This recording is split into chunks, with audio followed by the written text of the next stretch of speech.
Hello students, welcome to Dhalsar classes. So we have already started the idea of Foucault from the previous lecture. So today we'll discuss the concept of knowledge and power given by Michel Foucault.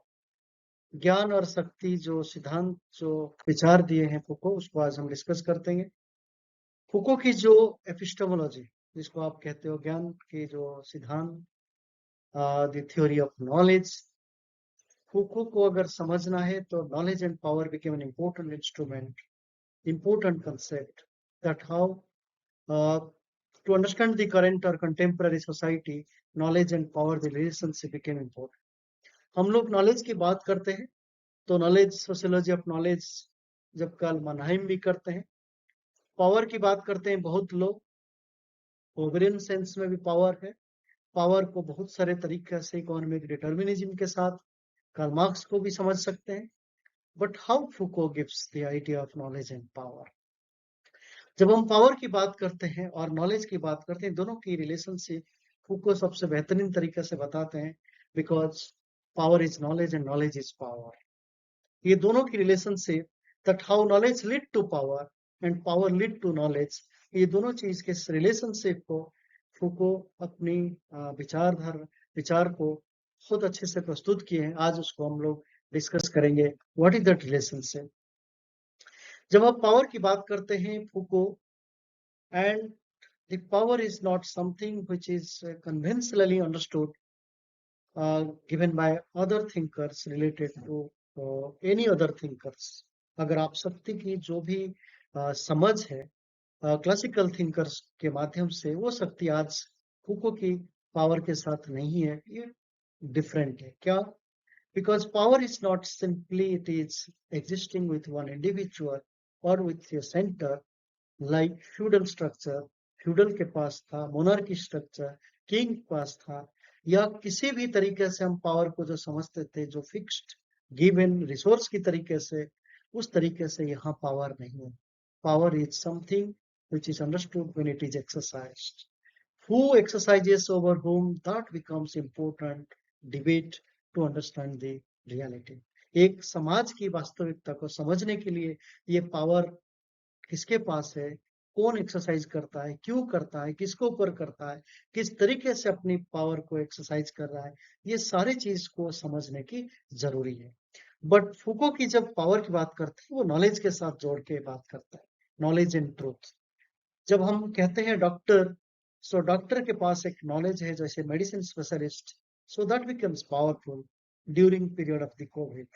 अगर Covid period में कोई doctors आपको मिल जाते थे तो he became an important powerful individual, because not that individual, it is because of his knowledge related to covid or to protect your life. आपके जीवन की जो खतरा है कोविड की वजह से, उसको रोकने के लिए, उसको सही करने के लिए, तो उस डॉक्टर के पास जो नॉलेज था, that becomes power. तो ये जो power, that becomes part of that individual, but individual doesn't have power. Individual's knowledge is the cause of the power. तो ये जो शक्ति है, उस शक्ति उस व्यक्ति के साथ नहीं जुड़ा हुआ, उस व्यक्ति के साथ जो नॉलेज है उससे जुड़ा हुआ है। हर सोसाइटी में पावर को समझने के लिए पावर को डिफरेंट तरीके से समझा गया है।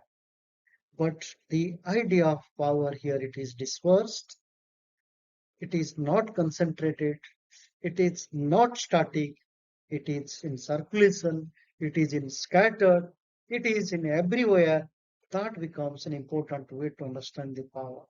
तो जब शक्ति की बात फूको करते हैं, कहते हैं किसी एक जगह पे नहीं है, कहीं एक केंद्रीय नहीं है, ये सर्कुलेट हो रही है, ये स्थायी एक जगह पे नहीं है, ये हर जगह है, ये ओमनी प्रेजेंट है। डिफरेंट तरीके से पावर को डिफरेंट समाज में समझा गया है।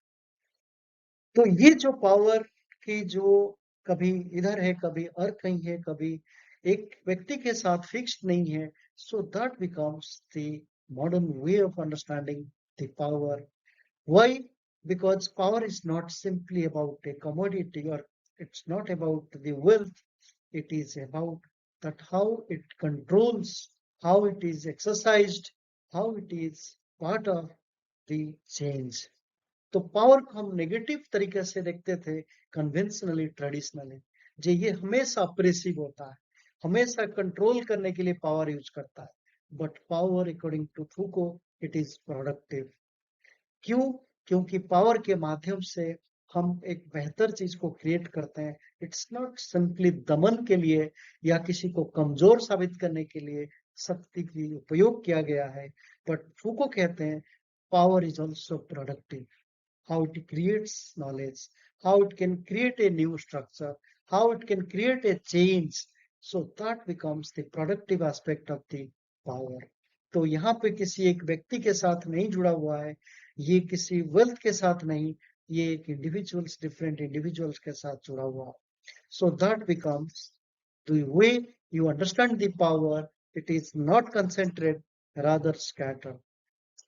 जब फूको की book the order of things की बात करते हैं, ये जितने सारे चीजों को आप देख रहे हो, it is one of the important book to understand that where is that power, where is the men, who is the owner of that knowledge. So ये जो हम समझने के लिए यूनिवर्स को, जब हम भगवान की बात करते हैं, तो गॉड कैसे इंडिविजुअल को सबॉर्डिनेट करके रखा, तो मतलब हम भगवान को मानते थे, सारे ज्ञान के आधार, शक्ति की आधार भगवान है. So those were in A theological mode, you can understand. जब हम थियोलॉजिकल पर्सपेक्टिव में भगवान को समझते हैं, तो कहते हैं शक्ति हमेशा भगवान, जो अदृश्य शक्ति, जो गॉड के साथ जुड़ा हुआ, और वो हमें मतलब ह्यूमन बीइंग को कंट्रोल करता है. We are all subordinate. So that means God was the supreme, powerful, and most important way of understanding the source of knowledge. So ज्ञान की जो स्रोत है वो भगवान थे, और ये मेन जो हम लोग इंडिविजुअल ह्यूमन बीइंग की बात करते हैं, they became the subordinate. So इसका मतलब ये हुआ, जे भगवान को इनफाइनाइट माना और ह्यूमन नॉलेज को हम फाइनाइट या लिमिटेड माना. गॉड की शक्ति को अनलिमिटेड माना, और ह्यूमन बीइंग की जो शक्ति या नॉलेज को हमने लिमिटेड माना. व्हाई?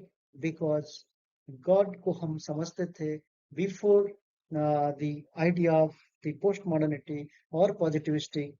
तो सब कुछ की आधार हमने गॉड से जोड़ के देखे हैं, इसीलिए गॉड को हम इनफाइनाइट, अनलिमिटेड आधार मानते थे ज्ञान की और शक्ति की. But Foucault wanted to understand that how the scientific way of looking the human being to understand the power related to the knowledge. तो हमने अपने ज्ञान के माध्यम से, टेक्नोलॉजी के माध्यम से हम अपनी डेस्टिनी को चेंज कर पाए, और अपनी अपनी तरीके से समाज को बदलने की प्रयास किए. सो that becomes part of the emergence of the human science. तो जो मानव विज्ञान की बात हुआ, तो मानव विज्ञान में हमने भगवान से जुड़े हुए जो बात को करते थे, वो उसको हम साइड लाइन करके एक नॉलेज की पर्सपेक्टिव जो ह्यूमन बीइंग से जुड़े हुए, उसी को हम लोगों ने प्रायोरिटी दिया. So that becomes an important dimension to understand that how knowledge became an important instrument to overthink, to overrule the idea of God.